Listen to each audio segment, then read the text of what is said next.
bombshell report is now detailing how the Trump campaign is allegedly having a pattern of shelling out big amounts of cash to protect sexual predators in its inner circle. Now, this is all at the allegation phase, but here are the details that we have right now. There is a thread of text messages that were made public just yesterday, alleging that Donald Trump's 2020 campaign settled apparently multiple lawsuits for a man described only as Boris. The theory going around is that it's Boris Epstein, but there's no proof of that just yet. But these messages were revealed by AJ Delgado, a former staffer on Trump's 2016 campaign, who was embroiled in a lawsuit against the current campaign. She alleges that she was taken advantage of and raped by her former superior, Jason Miller. Jason Miller is a senior advisor to Donald Trump literally right now, still, despite all these allegations. As part of that lawsuit, Delgado filed a motion that included a text thread that she claims to be between her and Jenna Ellis, former lawyer with the Trump camp. And what you can see in that, the text is gonna be too small, but Delgado says, Jenna, between us, do you know of anyone who complained of gender discrimination or sexual harassment in the 2020 campaign? Do you know if the 2020 campaign settled any potential lawsuits regarding such? Please tell me the truth, thank you. And Ellis appears to have actually done that, shockingly, saying, yes, off the record, Boris. The campaign settles multiple suits. Have your investigators subpoena Michael Glausnet.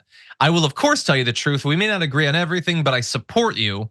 And this is the second time that the texts were submitted as evidence by Delgado. The Trump campaign's lawyers had asked her to resubmit them without names redacted, and an offer to mark them as confidential appeared to be ignored. So again, people think that Ellis is referring to Boris Epstein, who had been an analyst for the 2020 campaign, and who apparently, again, is still in the inner circle, just as Jason Miller is.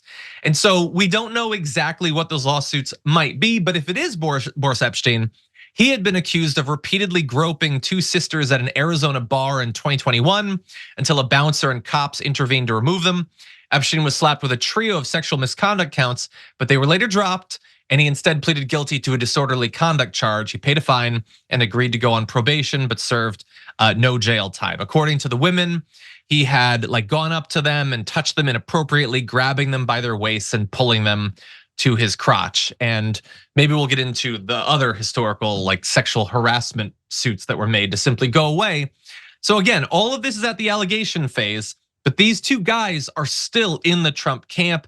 And so you can imagine why this is so significant. What do you make of this, Brett? Yeah, if only someone who helped produce the show today had made a video showing Boris Epstein totally, allegedly groping people.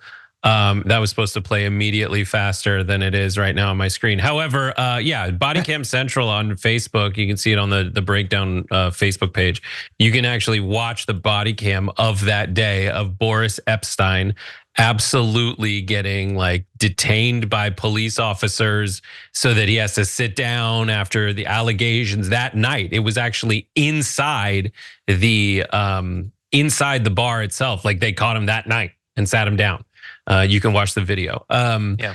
With these kinds of things, the question is it's basically they are who we thought they were, right? I mean, do I need additional information about potential alleged misconduct by Boris Epstein to show that Donald Trump's camp is full of sexual predators? No, Donald Trump himself has essentially been found liable by for doing sexual misconduct. He's bragged about it. It's the vibe. It's actually been sewn into the brand. And so, I mean, whether it's one of those things I don't even need this to know that these guys are trash. 100%, yeah. Yeah, that's a good point, because normally this would be a big scandal for a politician, but he was found liable for sexually abusing someone earlier this year and nobody cares. So I guess you probably don't care about this if you don't already care. I will remind everyone that in addition to these new allegations, there had already been the allegations. There was the one we previously talked about in sort of the character origin story of Alina Habba. That's a sexual harassment case. The waitress was sexually harassed back in Bedminster. Rob Porter was accused of physically abusing his wife. Trump has no problem with it whatsoever. Corey Lewandowski was accused of making unwanted sexual advances that didn't hurt him seemingly at all. And so what do you know? This guy with this history of physical and sexual violence against other people has surrounded himself by a cadre of people with those same sorts of histories. Again, add that to the list of things that should be deal breakers for the American people, but have thus far proven themselves not to be.